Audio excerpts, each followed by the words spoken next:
میں اس بات پر اللہ کا لاکھ شکر ادا کرتی ہوں، یہ جو میرا ابھی چھوٹا بیٹا ہے، اس کے پیدائش کے دوران پریگننسی اور بعد میں بھی قرآن سے کچھ نسبتاً زیادہ تعلق ہو گیا. پہلے میں پڑھ رہی تھی، کچھ اور کاموں میں مصروف تھی، اور اب یہ ہے کہ آپ یقین کریں کہ اگر کسی کے گھر میں بھی جائے اور ٹی وی لگا ہو تو آف کر دیتا ہے، یہ کہتا ہے بند کرو اس کو. حالانکہ مائیں عموماً یہ شکایت کرتی ہیں کہ بچے جو ہے ٹی وی سے اٹھتے نہیں، اور یہاں حال یہ ہے کہ لگا بھی ہو تو پسند نہیں. فرق کس چیز کا ہے؟ یہ نہیں کہ نعوذ باللہ سے میری کو کمال، کچھ نہیں، سب اللہ کے کلام کی برکت ہے. بہت شرارتیں کرتا ہے، بہت غلط حرکتیں الٹی سیدھی کرتا ہے، اچھل کود جو بچے کچھ کرتے ہیں، اور یہ کوئی باوقار سنجیدہ انسان بن گیا ہے. لیکن یہ میں خاص طور پر نوٹ کرتی ہوں کہ اس طرح کے منکرات جو ہمارے رگ و پے میں بس گئے ہیں، وہ منکر اس کے اندر اس کی سینس موجود ہے. ابھی تک تو ہے، آگے دعا ہے کہ اللہ آگے بھی برقرار رکھے. پھر اسی طرح جب بچے ذرا ہوش کی عمر کو پہنچ جائیں تو پھر کیا کریں؟ پھر آپ ان کو پیغمبروں کے قصے سنائیں.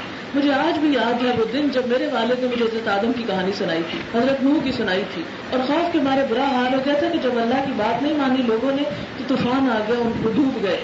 تو کیا ہوا؟ کیونکہ بچے کا دل ہوتا ہے حساس ہوتا ہے. جب اس کو یہ کہانیاں عام فہم کر کے آپ سناتے تو اس کے ذہن میں نقشہ واضح ہوتا ہے کہ اللہ کی نافرمانی کا نتیجہ کیا اور فرما برداری کا نتیجہ کیا ہے. پھر اس کے بعد جب بڑے ہو جائیں، سمجھ کی عمر کو پہنچ جائے، تو پھر قرآن سے گزاریں. پرسوں میری شاگرد میرے پاس آئیں، پہلی دفعہ میری ان سے ڈائریکٹ بات ہوئی تو کہنے لگی کہ عموماً آپ کے پاس ایسے مسائل آتے رہتے ہیں کہ بچوں کے بارے میں بڑے پریشان ہیں، کیا کریں. کہتی کہ 2 سال پہلے میں نے رمضان میں آپ کا قرآن سنا تھا، پھر اس کے بعد اس کی کیسٹ لے لی. تو میرے بچے چھوٹے تھے، ایک 12 سال کا، ایک 13 کا، تو میں نے ان کو قرآن سارا سنا دیا. وہ لا کے کیسٹ لا کے وہ ساری ان کے کان سے گزار دی. ایک رمضان سنائی، پھر دوسری سنائی. کہتی ہے کہ الحمدللہ میرے جتنے مسائل تھے بچوں کے حوالے سے کہ وہ نماز نہیں پڑھتے یا سچ یا اور کہتی ہے کہ مجھے ان چیزوں میں کوئی مشکل نہیں باقی رہی. کہتی میں آپ کے ساتھ صرف شیئر کرنا چاہتی ہوں کہ جو مائیں پریشان ہوتی ہیں وہ کسی طرح ایک دفعہ قرآن سے بچوں کو گزار دیں، اور کچھ نہیں، لے بیٹھے سنا دیں، ترجمہ ہی سنا دیں ان کو. تھوڑی تھوڑی بات جو اللہ نے آپ کو بھی اس میں سمجھ دی، لے کے بیٹھے تو صحیح، ایک دفعہ تو اس کتاب سے گزاریں. ٹین ایجرز کو ایک دفعہ تو پکڑ کے ان کے کانوں سے گزارتے ہیں.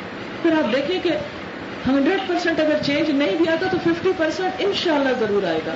کیونکہ بچوں کے ذہن جو ہیں ابھی اتنے پولوٹیڈ نہیں ہیں جتنے بڑوں کے ہو جاتے ہیں وقت کے ساتھ ساتھ. وہ ابھی بھی ان کے دل اور ان کے احساسات جو ہیں وہ نرم و نازک ہیں. لیکن ہماری ماؤں کے پاس وقت ہی نہیں ہے کہ جو ان کو یہ ہوم ورک بھی کسی وقت کرا دے کہ ڈیلی ان کے ساتھ تھوڑا سا ٹائم ہی لے کے بیٹھے، ان کو آؤ بچوں سب کچھ کر لیا، آپ بیٹھ جاؤ میرے پاس. تو میری اسٹوڈنٹ نے کہا کہ میں اپنی ڈیلی جو کلاس میں سن کے جاتی ہوں اس کا ایک دو باتیں ضرور کھانے کی میز پہ دوپہر کو ہی جاتے بتا دیتی ہوں، اور اس کی وجہ سے الحمدللہ وہ قطرہ قطرہ جو فیڈ ہو رہا ہے. تو مجھے وہ مشکلات نہیں ہیں جو عموماً مائیں شکایت کرتی کہ بچے ہماری بات نہیں سنتے. کیونکہ سب سے بڑا مسئلہ یہ بھی ہے کہ بچے ہمارے نافرمان، بات ہی نہیں مانتے. ہم انہیں کچھ کہتے ہیں وہ روڈنس کے ساتھ بدتمیزی اور بد اخلاقی کا مظاہرہ کر کے نکل جاتے ہیں. لیکن اس کے بعد یہ ہے کہ پھر اگر یہ مرحلہ بھی گزر گیا اور اس سے اگلا آ گیا، 20s میں آ گئے، تو پھر وہ مکمل انڈیپینڈنٹ ہو جائیں گے. اس کے بعد پھر بات بہت تھوڑا اثر کرتی ہے، بہت کم اثر کرتی ہے، پھر ایک مشکل ہو جائے گی. اس سے پہلے کہ اس مشکل میں پڑے، اس سے پہلے پکڑ لیں نازک پودوں کو. آپ نے دیکھا کہ نا ایک درخت جب چھوٹا ہوتا ہے نا تو آپ اس کے ساتھ ٹہنیاں لکڑی کے کھڑے کر کے سپورٹس، تو آپ اس کو اپنی مرضی کی شیپ دے سکتے ہیں، سیدھا رکھ سکتے ہیں. لیکن جب ایک مضبوط درخت اگر اس کا رخ ٹیڑھا ہو جائے اور اس کے درخت کے جو لکڑی ہے وہ پکی ہو جائے، تو پھر اس کی ساری شاخوں کو پلٹانا، اس کے تنے کو سیدھا کرنا اور اس کی جو شاخیں ہیں ان کو صحیح رخ پہ لانا، یہ بڑا مشکل ہو جاتا ہے. باہر نکل کے آپ دیکھیں کسی چھوٹے پودے کو سیدھا کرنا آسان ہے، کسی بڑے پودے کو سیدھا کرنا بعض اوقات امپاسبل ہو جاتا ہے. تو اس کے لیے کیا ہے، پھر وہ عمر آ جاتی کہ جس میں صرف دعا کام کرتی ہے. دعا اس لیے کہ دعا تقدیر بدل دیتی، اللہ سے مایوس نہ ہو کبھی بھی. قرآن پاک کی ایک آیت ہے جس میں میرا تو کم از کم تقدیر کا مسئلہ حل کر دیا. عموماً لوگ جو ہیں وہ یہ کہتے ہیں کہ اللہ ہی نہیں چاہتا ہم کو ہدایت دے، اور دیکھیں نا لکھا ہے قرآن میں جسے چاہتا ہے گمراہ کرتا ہے، جسے چاہتا ہے ہدایت دیتا ہے. تو پھر کیا کریں؟ بات یہ ہے کہ اللہ تعالیٰ جہاں یہ فرماتے ہیں کہ جسے چاہتا ہے ہدایت دیتا ہے، جسے چاہتا ہے گمراہ کر دیتا ہے، وہاں یہ بھی تو فرماتے ہیں یمحو اللہ ما یشاء ویثبت وعندہ ام الکتاب، مٹا دیتا ہے اللہ جس چیز کو چاہتا ہے اور ثابت جما دیتا ہے یا لکھ دیتا ہے جو چاہتا ہے. اور اس کے پاس ہے اصل کتاب، یعنی جو تقدیر ہے اس کی کتاب خود اس کے اپنے پاس ہے، اس میں سے جو چاہے مٹا دے، یمحو مٹاتا ہے، یعنی اگر کسی کا بدبخت ہونا لکھا بھی جا چکا وہ بھی مٹا دے گا، اگر اس شخص کے اندر تڑپ پیدا ہو گئی کہ یا اللہ تو مجھے خوش قسمت بنا، وہ یثبت اور اسے باقی رکھتا ہے یا جمع دیتا ہے یا قائم رکھتا ہے۔ اسی لیے حضرت عمر رضی اللہ تعالیٰ عنہ کے بارے میں روایت آتی ہے کہ روتے ہوئے طواف میں یہ دعا پڑھتے تھے کہ اے اللہ اگر تو نے ہمیں بدبخت لکھ دیا تو ہمیں خوش قسمت لکھ دے، اگر تو نے ہمیں بدبختوں میں ہمارا نام لکھ دیا، جہنم میں جانے والوں میں لکھ دیا، تو یا رب تو جنت میں جانے والوں میں ہمارا نام لکھ دے، کیونکہ اور پھر ساتھ ہی آیت کا حوالہ دیتے تھے کہ اللہ تو جو چاہتا ہے مٹا دیتا ہے اور جو چاہتا ہے لکھ دیتا ہے، اصل کتاب تو تیرے ہاتھ میں ہے۔ لہذا جس بندے کے اندر تڑپ پیدا ہو جائے، جو دعا مانگنے لگ جائے اور جو رو رو کے اللہ کو واسطے دے اپنے لیے بھی اور اپنی اولاد کے لیے بھی، تو کسی دن تو اللہ کو ترس آئے گا نا، آئے گا، ضرور آئے گا۔ مایوس نہ ہو، ہر چیز کا ایک وقت مقرر، لیکن دعا میں کمی نہ کریں، کرتے چلے جائیں۔ عموماً لوگوں کو یہ کہتے سنا گیا بہت دعائیں مانگی ہیں کچھ نہیں بنتا، یہ کبھی جملہ نہ بولیں، خدا کے لیے بڑا تکلیف دیتا ہے یہ جملہ، بہت پڑھ چکے ہیں یہ۔ اللہ کے ہر کام کا لکل اجل کتاب، ہر چیز کا وقت مقرر، یہ اس کو ہی پتا ہے کہ کون سی چیز میرے بندے کو کب دینی ہے۔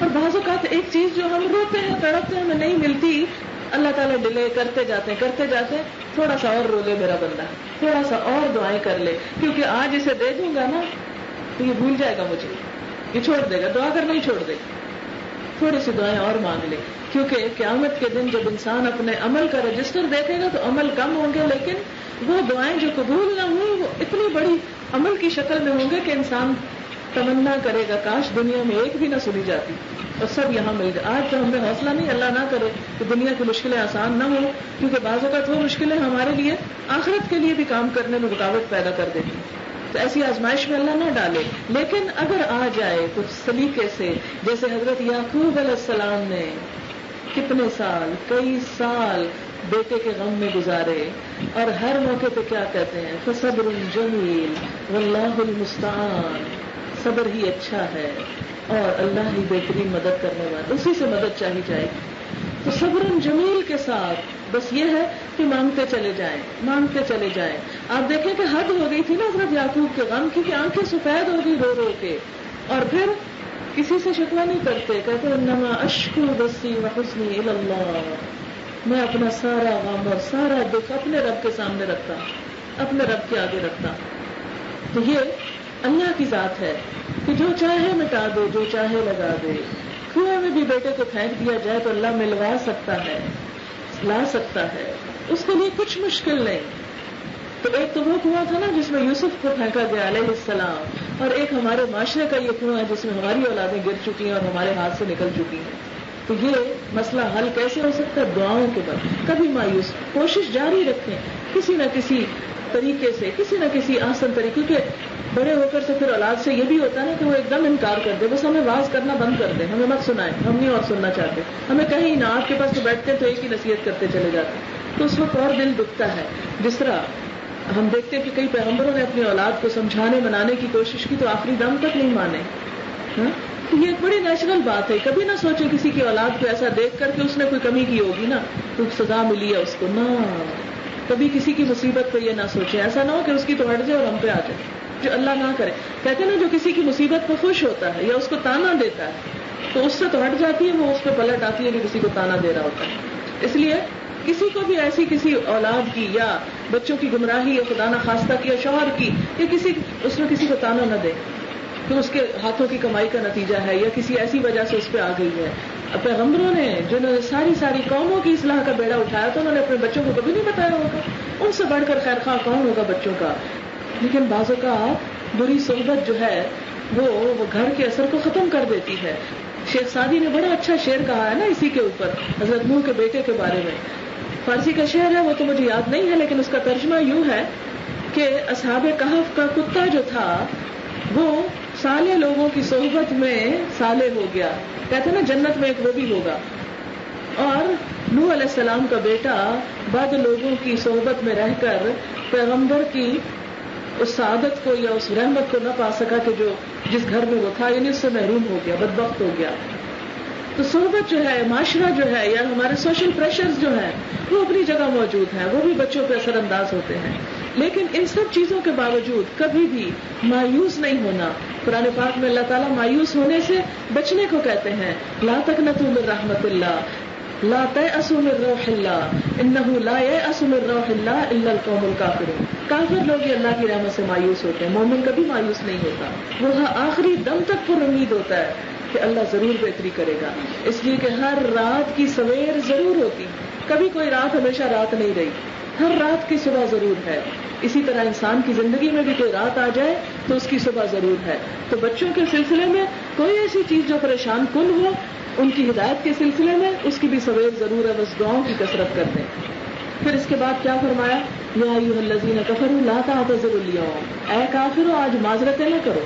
یہاں کافروں سے مراد کون ہے؟ کہ جو بات ماننے سے انکار کر دیں، جنہوں نے بات نہ مانی، کہ جنہیں کہا گیا بچاؤ اپنے آپ کو، تو وہ کہیں گے کہ بس نہیں، بڑی مجبوریاں تھیں، بڑا ماحول خراب تھا، کیا کرتے، اتنی ٹیمپٹیشنز تھیں، ہم نہیں کر سکے، ہو نہیں سکتا تھا۔ فرمایا جائے گا نہیں، معذرت مت کرو، سب ہو سکتا تھا۔ کیونکہ ایک اور جگہ پر آتا نا کہ کیا اللہ کی زمین وسیع نہ تھی کہ ہجرت کر جاتے، کہیں اور چلے جاتے۔ اس لیے یہ تو ہو نہیں سکتا کہ کسی بھی چیز پہ انسان عذر بہانہ بنا کر اللہ کی نافرمانی شروع کر دے۔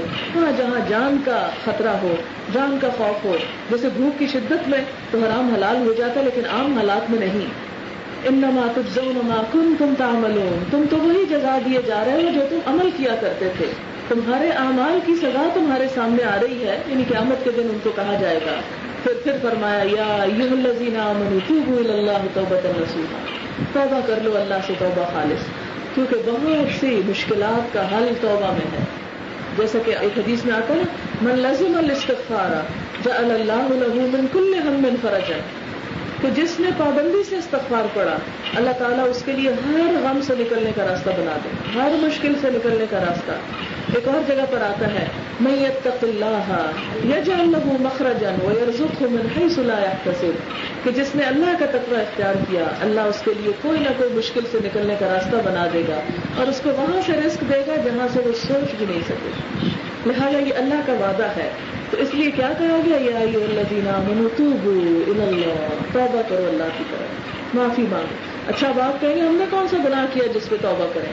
تو بات یہ ہے کہ ہم اللہ کی نعمتوں کا شکر ادا نہیں کر سکتے، تو اس کا شکر ادا نہ کرنا بھی تو ایک غلطی ہے نا، ایک کوتاہی ہے۔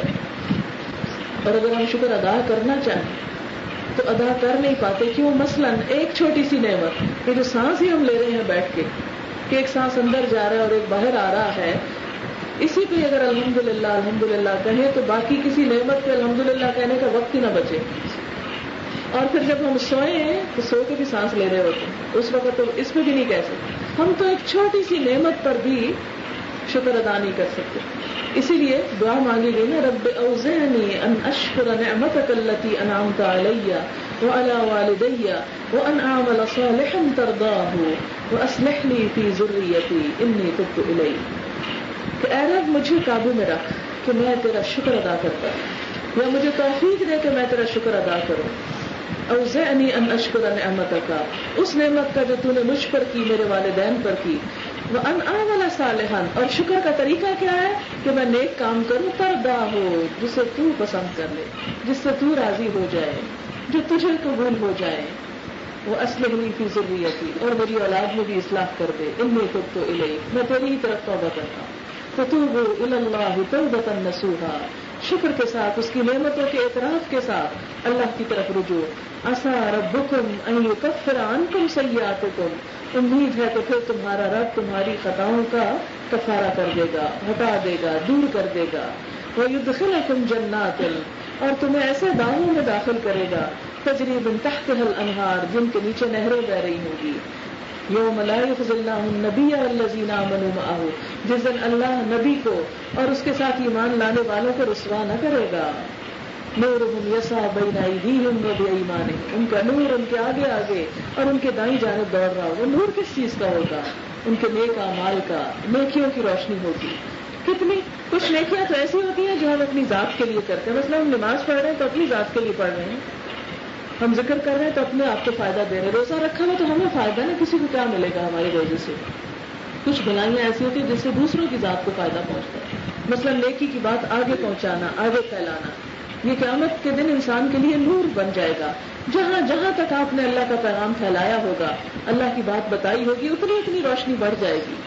مثلاً آپ دیکھیں کہ میں آپ کو ایک بات بتاتی ہوں، آپ آگے دوسرے کو، آپ نے گھر جا کے اگر ایک کو بتائی، اس نے آگے آگے جہاں تک آپ کی بات چلتی چلی گئی وہ آپ کے لیے نور بڑھتا چلا گیا. لہذا یہ چیز انسان اپنی زندگی میں ہمیشہ یاد رکھے کہ کسی بھی خیر اور بھلائی کو صرف اپنی ذات تک محدود نہیں رکھنا. کوئی نیکی جب آپ اپنی ذات تک رکھتے ہیں تو بالکل ایسے ہی ہے جیسے ایک خوشبو کو خرید کے آپ بوتل میں بند کر کے ڈھکن بند کر دیں. کتنی بھی خوبصورت، کتنی بھی بہترین خوشگوار خوشبو ہوگی، نہ اس کا آپ کی ذات کو فائدہ پہنچے گا نہ کسی اور کو. ہاں وہ دیکھنے میں خوبصورت لگ رہی ہے، بس بڑا اچھا پرفیوم کی شیشی ہے اور اس میں خوبصورت چیز پڑی ہوئی ہے اور آپ خوش ہو رہے ہیں کہ میرے پاس اس قسم کی خوشبو ہے. لیکن جب آپ اس کا ڈھکن کھولتے ہیں، خود لگاتے ہیں، دوسروں کو دیتے ہیں، تو آپ دیکھیں کہ اگر دوسروں کو نہ بھی دیں، ڈھکن جب کھول دیں گے نا تو آس پاس خوشبو پھیل جائے گی. تو اسی طرح جب آپ ایک اچھی بات کہہ دیتے ہیں نا تو وہ خوشبو پھیل جاتی، وہ روشنی پھیلنے لگتی ہے، اور جتنی جتنی جس کی روشنی ہوگی اتنا ہی اس کا نور پھیلتا چلا جائے.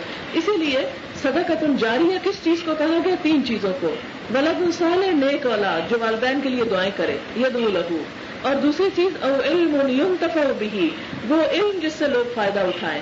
جو بات آپ کسی کو سکھا جائیں، جس سے کسی کی زندگی میں کوئی تبدیلی پیدا ہو جائے، جس سے کسی کی آخرت سنور جائے، وہ آپ کے مرنے کے بعد بھی اس کا تحفہ آپ کو پہنچتا رہے گا کہ وہ آپ کے ذریعے ہدایت پا گیا. اسی لیے نبی صلی اللہ علیہ وسلم نے حضرت علی سے فرمایا تھا کہ اے علی، تیرے ذریعے ایک شخص ہدایت پا جائے، تیرے لیے سرخ قیمتی اونٹوں سے بہتر. اصحاب صفہ کو آپ نے فرمایا کہ تم میں سے کوئی شخص یہ پسند کرتا ہے کہ وہ ہر روز بتھان اور عقیق جائے اور وہاں سے 2 اونٹنیاں لے آئے بغیر اس کے کہ کسی کا ہاتھ مارا ہو یا قطع رحمی کی ہو، یعنی مفت میں 2 اونٹنیاں اس کو مل جائے. تو لوگ بڑے خوش ہو گئے. اصحاب صفہ طالب علم لوگ تھے، دین کے پڑھنے پڑھانے والے. تو آپ نے فرمایا اس سے بھی بہتر چیز بتاؤ، تم میں سے کوئی شخص مسجد جائے اور 2 آیتیں پڑھ کے سنا دے، 2 آیتیں، وہ اس کے لیے ان 2 اونٹنیوں سے زیادہ بڑی دولت ہے. 2 اونٹنیاں آج کی 2 گاڑیوں کے برابر ہیں. اس دور میں اونٹ سب سے قیمتی پراپرٹی تھی. تو آپ دیکھیں کہ ہم میں کوئی کتنا بھی مالدار ہو ہر روز 2 گاڑیاں نہیں خرید سکتا. لیکن اگر کوئی شخص کسی کو 2 آیتیں روز سکھا دے تو وہ 2 گاڑیاں خریدنے سے بہتر، اور خریدنے کی بھی ضرورت نہیں، وہ مفت میں ملیں گی. اور صحیح مسلم کی حدیث میں آتا ہے کوئی 3 آیتیں سنائے تو 3، 4 سنائے تو 4، جتنی بھی پڑھائے. تو یہ علم کا نور تو ایسا ہے کہ تھوڑا سا، اور شاید اسی لیے میں کہتی ہوں اس کا اتنا اجر رکھا گیا کہ انسان کے اپنے دین پہ قائم رہنے کے لیے بڑا ضروری ہے. کیونکہ جب وہ کسی کو بتاتا ہے تو خود بن جاتا ہے. پھر اللہ کے ڈر سے نہیں، پہلے لوگوں کے ڈر سے انسان نیکی شروع کرتا ہے، پھر آہستہ آہستہ اللہ کا ڈر بھی دل میں آ جاتا ہے کہ ہر کوئی کیا کہے گا، میں بتا رہا ہوں اور خود نہیں کر رہا. یہ قدرتی بات ہے، پہلے لوگوں کا خوف آئے گا، لیکن اسی دین میں، اسی کتاب میں اس کو پتہ چل جائے گا کہ کوئی کام میں نے لوگوں کے لیے نہیں کرنا، اللہ کے لیے کرنا ہے. تو آہستہ آہستہ ادھر بھی خالص ہوتا جائے گا. جیسے کسی بھی چیز کو پاک کرنا اور صاف کرنا تو ایک وقت لگتا ہے. جیسے قرآن پاک میں سورۃ الرعد میں مثال دی گئی نا کہ جو دھات پگھلائی جاتی ہے پھر کیا ہوتا ہے، پھر وہ صاف ہوتی ہے، پاک ہوتی ہے، نکھر آتی ہے، وہ پاک چیز نیچے رہ جاتی ہے اور گند بلا جو ہے وہ اوپر سے چلا جاتا ہے.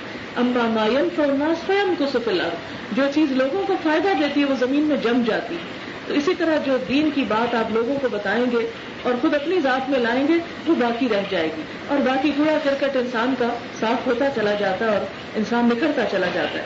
کبھی بھی کوئی یہ دعویٰ نہیں کر سکتا کہ آج میں عالم بن گیا اس لیے آج میں سکھانے آیا. ہم میں سے ہر شخص جو سکھانے والا ہے وہ خود بھی طالب علم ہے، وہ خود بھی سیکھ رہا ہے. جب وہ بول کے سکھاتا ہے تو کیا وہ خود نہیں سن رہا ہوتا؟ تو اس لیے یہ بھی ایک پانے کا ذریعہ ہے، کسی تک پہنچانا. اور اس سے یہ پتہ چلتا ہے کہ قیامت کے دن کچھ لوگوں کا نور مدینہ سے صنعاء تک ہوگا، عدن تک ہوگا، کچھ کا اس سے کم، پھر آپ نے فرمایا کچھ کا اس کے قدموں تک ہوگا، کچھ کا ناخن کے انگوٹھوں میں ہوگا، بس تھوڑا سا جو کبھی جلے گا کبھی بجھے گا. تو انسان کو ڈر ہوگا کہیں بجھا نہ رہ جائے. اور خاص طور پر منافقوں کو جیسے پہلے نور دیا جائے گا اور بعد میں کیا ہوگا، ان سے چھین لیا جائے گا، کیونکہ انہوں نے دنیا میں کچھ نمائشی نیکیاں کی ہوئی تھی. تو اس سے اہل ایمان خوف زدہ ہو جائے گا کہ نہیں ہمارا نہ لے لیا جائے. تو اس سے دعا مانگیں گے ربنا اتمم لنا نورنا، یا رب ہمارا نور ہم پہ پورا کر دے اور ہمیں بخش دے، تو غفور رحیم ہے. اور پھر نبی صلی اللہ علیہ وسلم سے فرمایا گیا کہ جاہد الکفار والمنافقین، کفار اور منافقین سے جہاد کیجیے، وغلظ علیہم، ان پہ سختی کیجیے. کیوں؟ اس لیے کہ وہ قوتیں ہیں جو معاشرے کے اندر دین پہ چلنے سے روکتی ہیں. ان قوتوں کے ساتھ نپٹو، کیونکہ اگر انسان ان کے اس تشدد کے مقابلے میں چپ کر کے بیٹھ جائے اور کہے کہ اچھا نہیں عمل کرنے دے رہے تو نہیں کرتے، نہیں، ماحول پیدا کرو. اگرچہ اس کے لیے کچھ فرم ایسے طریقے کیوں نہ اختیار کرنے پڑے کہ جس کو سختی کے زمرے میں لایا جا سکے. حالانکہ نبی صلی اللہ علیہ وسلم تو رحمت للعالمین تھے، لیکن اس کے باوجود کیا فرمایا؟ وغلظ علیہم، ان منافقوں سے سختی کرو کہ جو بظاہر کلمہ پڑھتے ہیں لیکن ایک عمل نہ کرنا چاہتے نہ کرنے دیتے ہیں. تو ایسے ہمارے معاشرے کے اندر بھی بہت سے عناصر ہیں جو نہ خود کام کرتے ہیں اور نہ کرنے دینا چاہتے ہیں. کرنے والوں کی زندگی کو انہوں نے جہنم بنائی ہوئی ہے، مذاق اڑا اڑا کے اور باتیں بنا کے کہ کوئی ایک قدم آگے بڑھاتا ہے تو بس پیچھے آتا ہے کہ نہیں اس راہ میں بڑے کانٹے. وَمَأْوَاهُمْ جَهَنَّمُ وَبِئْسَ الْمَصِيرُ. پھر اللہ تعالیٰ دو مثالیں دیتے ہیں اور بڑی زبردست مثالیں. پہلی مثال کافروں کو سنائی گئی کہ دیکھو نوح اور لوط علیہ السلام کی بیویاں تھیں، بڑے ہمارے نیک بندوں کی زوجیت میں تھیں، لیکن وہ ان کے راستے پر نہ تھی. فَخَانَتَاهُمَا، انہوں نے اپنے شوہروں سے خیانت کی. ایسا نہیں کہ نعوذ باللہ وہ کوئی غلط کار عورتیں تھیں تو ان کی جسمانی حق میں خیانت کی، مراد یہ کہ شوہروں کے مشن میں خیانت کی. بظاہر کلمہ پڑھا، عمل نہ کر کے دکھایا. کیونکہ خیانت یہی ہے نا، منافق خائن ہوتا ہے نا. منافق کی صفات میں کیا ہے کہ وہ خیانت کرتا ہے. کسی نبی کی بیوی کافر عورت نہیں ہوتی. حضرت لوط علیہ السلام کی بیوی کے بارے میں بھی آتا ہے کہ جب لوط علیہ السلام کو اللہ تعالیٰ نے حکم دیا کہ بستی کو چھوڑ کے اب نکل جاؤ تو ان کی بیوی ساتھ گئی تھی، لیکن ساتھ یہ بھی حکم دیا گیا تھا کہ پیچھے نہ مڑ کے دیکھنا. جو ہی وہ بستی سے نکلے اور وہ آگے جا رہے تھے تو بیوی نے پیچھے مڑ کے دیکھ لیا. اسی لیے قرآن بار بار کہتا ہے کانت من الغابرین، پیچھے رہنے والوں میں سے، پیچھے ہی رہ گئی. ابتدا میں نکلی لیکن چونکہ عمل اس درجے کے نہیں تھے، شوہر کے اس مشن میں ساتھ نہیں دیا وہ جو دین کی تبلیغ کا تھا اور کام کا تھا، لہذا وہ پیچھے چھوڑ دی گئی. نوح علیہ السلام کی بیوی الا من سبق علیہ القول، اس کا فیصلہ کر دیا گیا کہ وہ ساتھ نہیں بیٹھے گی کشتی میں. کیوں؟ اس لیے کہ اس کا عمل ویسا نہیں جو ہونا چاہیے. کافر نہیں تھی، عملی اعتبار سے ناشکری اور عملی اعتبار سے وہ سب کچھ نہیں تھا جو ہونا چاہیے. اس سے کیا پتہ چلتا ہے کہ کسی عورت کا شوہر بھی اگر نبی ہو تو وہ اپنی بیوی کو نہیں بچا سکتا اگر بیوی کے اپنے عمل اچھے نہیں. کیونکہ ہمارے ہاں یہ بہت بڑی بات پھیلی ہوئی ہے کہ چونکہ ہم حضور صلی اللہ علیہ وسلم کی امت میں سے ہیں اس لیے آپ ہم کو لازمی چھڑا لیں گے، آپ ہم کو بچا لیں گے. کیا بتا دیا گیا ان آیات میں کہ نہیں، شوہر نہیں بچا سکتے. عام شوہر تو دور کی بات، شوہر اگر نبی بھی ہو تو نہیں بچا سکتے. اور نبی کسی امتی کو تو کیا اپنے گھر والوں کو نہیں بچا سکتا اگر وہ اس کے ساتھ اس ایمان اور تقوی کی حالت میں نہ ہو. وکیل اور کہہ دیا گیا چلی جاؤ آگ میں جانے والوں کے ساتھ. ابھی تو آخرت آئی نہیں تو یہ کس آگ میں بھیج دیا گیا ان کو. اس سے بھی عذاب قبر کے بارے میں پتہ چلتا ہے. تو مرنے کے بعد بھی آگ کا عذاب شروع ہو جاتا ہے. کہہ دیا گیا چلی جاؤ، داخل ہو جاؤ آگ میں اور داخل ہونے والوں کے ساتھ. کیونکہ بہت سے لوگوں کو جب عذاب قبر کی بات کی جاتی تو وہ یہ کہتے ہیں کہ جی ابھی تو حشر کا میدان ہی نہیں، فیصلہ ہی نہیں ہوا تو پھر کیوں آگ. ٹھیک ہے وہ بڑا فیصلہ تو بعد میں ہوگا، لیکن موت کے ساتھ بھی ایک فیصلہ ہو جاتا ہے انسان کا کہ اس کا خاتمہ کس پہ ہوا، ایمان پہ ہوا ہے، عمل صالح پہ ہوا ہے یا کسی بد عمل پہ ہوا. اور ایک دوسری مثال فرعون کی بیوی کی. فرعون جو ظالم و قاہر بادشاہ تھا، حضرت آسیہ ایمان لے آئی، اسلام لے آئی. کیا کہتی ہیں؟ دعا مانگتی ہیں رب ابن لی عندک بیتا فی الجنہ، اللہ اپنے پاس جنت میں گھر بنا دے، تیرے پاس تیرے قرب میں جنت میں گھر چاہیے. دنیا کا محل آپ کو پتا نا، پرانی تہذیب آج بھی اگر دیکھیں اس کے آثار اور اس کے نقش تب حیران ہوں گے. اتنی ترقی یافتہ قوم کہ جس کی فن تعمیر دیکھیں، اس کی پینٹنگ دیکھیں، اس کا آرٹ دیکھیں، وہ جو مردوں کو پرزرو کرتے تھے اس فن کو دیکھیں. بہت سی چیزوں کے راز آج بھی نہیں کھلے کہ وہ قوم یہ کام کیسے کرتی تھی، کیونکہ سب مٹا دیے گئے تھے نا، سب کو ڈبو دیا گیا تھا. سارا آرٹ اور سب ہنرمند سب ڈوب گئے تھے، باقی کچھ بھی نہ رہا. وہ چیزیں رہ گئی، گھر رہ گئے دنیا والوں کے لیے عبرت، لیکن وہ خود سب چلے گئے. تب آپ دیکھیں اس عورت کا حال. کہتی ہے ابن لی عندک بیتا فی الجنہ، اللہ اپنے پاس جنت میں گھر دے دینا. دنیا کا گھر چلا گیا تو کوئی بات نہیں، دنیا میں دھتکار دیے گئے تو کوئی بات نہیں. بہت سی صحابیات کے ساتھ بھی یہی ہوا تھا.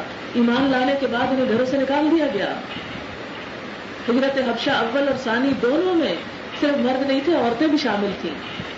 آپ کو حضرت ام حبیبہ کا تو معلوم ہی ہوگا کہ ان کے شوہر کے ساتھ وہ نکلی تھی، ہجرت کر کے شوہر وہاں جا کر نصرانی ہو گئے اور ان کو چھوڑ کر وہ مدینہ چلی آئے، اور اللہ تعالیٰ نے اتنا بہترین نعم البدل دیا کہ حضور صلی اللہ علیہ وسلم کی زوجیت میں آ گئی۔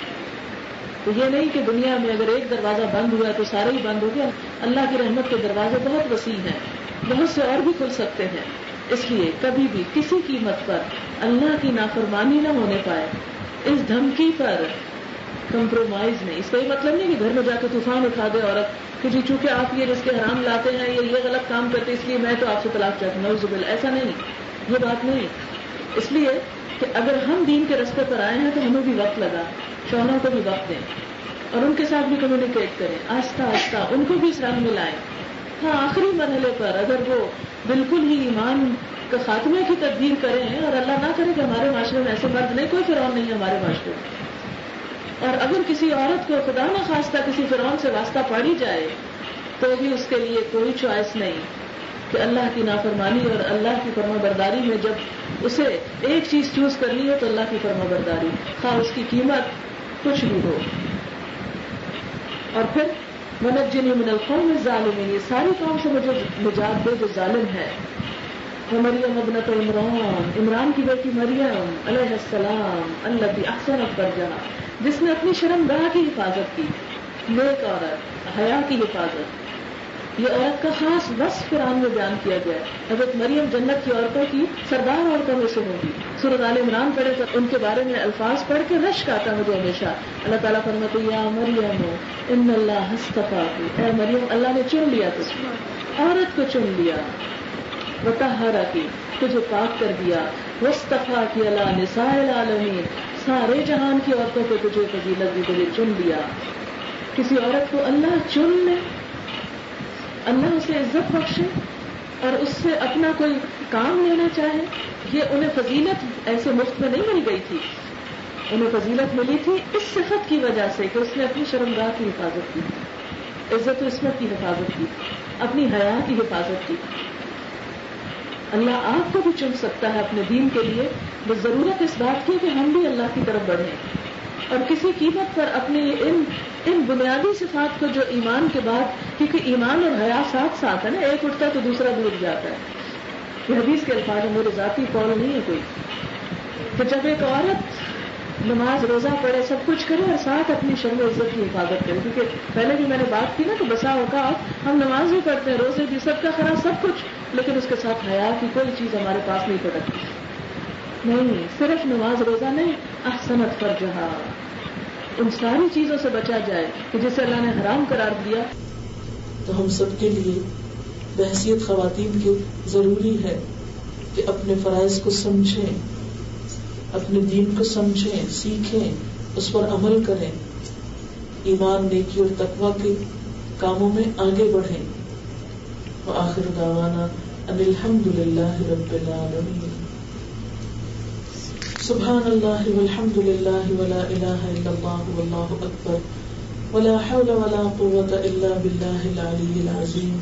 اللہم صل علی محمد وعلی آل محمد كما صليت على إبراهيم وعلى آل إبراهيم إنك حميد مجيد۔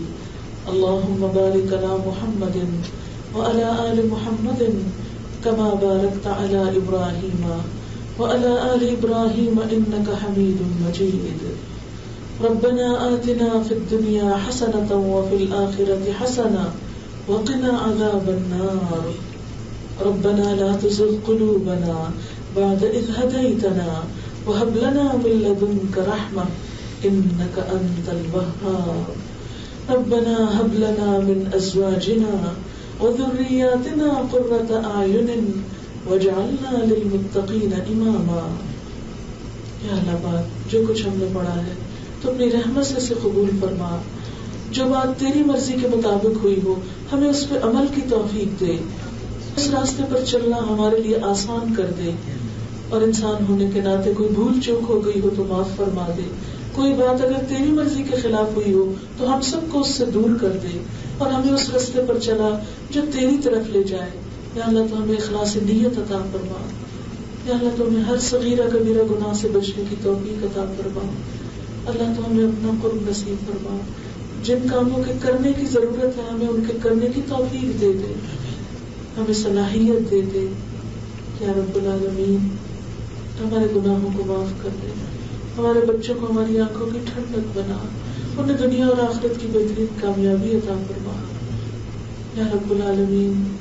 تو ہمیں ان صالح بندوں میں شامل کر لے جن سے تو راضی ہو چکا ہے یا رب العالمین. جتنی بہنیں آئی ہیں اتنی دور دور سے اتنی محنت کر کے, ان کا آنا قبول فرما, ان کے ایک ایک قدم پر بہترین نیکی لکھ لے یا رب العالمین. تو ان سب کو اپنے دین کے لیے چن لے یا اللہ, ان سے بہترین نیکی کے کام لے, ان کی نسلوں میں ایمان کو باقی رکھ, ان کے دین کی حفاظت کر یا رب العالمین. ہمیں نیکی اور تقوی کے کاموں میں آگے بڑھنے کی توفیق دے یا اللہ. جنہوں نے اس مجلس کا اہتمام کیا انہیں اس کی بہترین جزا دے. ربنا تقبل منا انك انت السميع العليم وتب علينا انك انت التواب الرحيم. وصلى الله تعالى على خير خلقه محمد وعلى آله وأصحابه وأهل بيته أجمعين برحمتك يا أرحم الراحمين. إلهي آمين.